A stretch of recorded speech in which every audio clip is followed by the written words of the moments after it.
আপনারা দেখেই বুঝতে পারতেছেন আমি কিসের রেসিপি নিয়ে আসলাম। দেখুন কত লাল লাল দেখতে লাগছে। আসসালামু আলাইকুম। আমি মরিচের ভর্তা করব আজকে, তাই সেটা আপনাদের সাথে শেয়ার করব। আমি প্রথমে মরিচগুলোকে কিন্তু হালকা ভেজে নিয়েছি চুলার করে দিয়ে এই যে পাটাতে চলে আসলাম। পাটাটাকে ধুয়ে পরিষ্কার করে নিলাম। নিয়ে পেঁয়াজ রসুন নিয়ে নিয়েছি কাঁচা।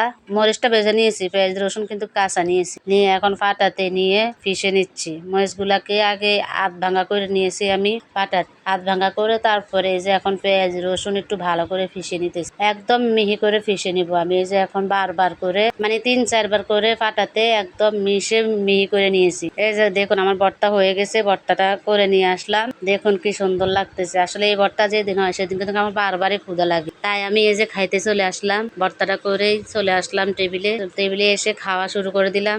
আসলে মরিচ ভর্তা দিয়ে ভাত খাইতে আমার কাছে খুবই ভালো লাগে। যতই মাছ মাংস করি সব চাইতে আমার কিন্তু মরিচ ভর্তাটাই বেশি ভালো লাগে। আমি কিন্তু কি মুরগির মাংসটা সোহাব করার জন্য পাতে নিয়েছি। আমি কিন্তু মুরগির মাংসতে একটু হাতও দিই না। আমি মরিচের ভর্তা দিয়ে ভাত খাইতেছি। আমার কাছে মরিচের ভর্তাটাই ভালো লাগে। এই ছিল আজকের ভিডিও। আমার ভিডিওটা যদি ভালো লেগে থাকে অবশ্যই লাইক কমেন্ট শেয়ার করবেন। সবাই ভালো থাকুন, সুস্থ থাকুন। আল্লাহ হাফেজ।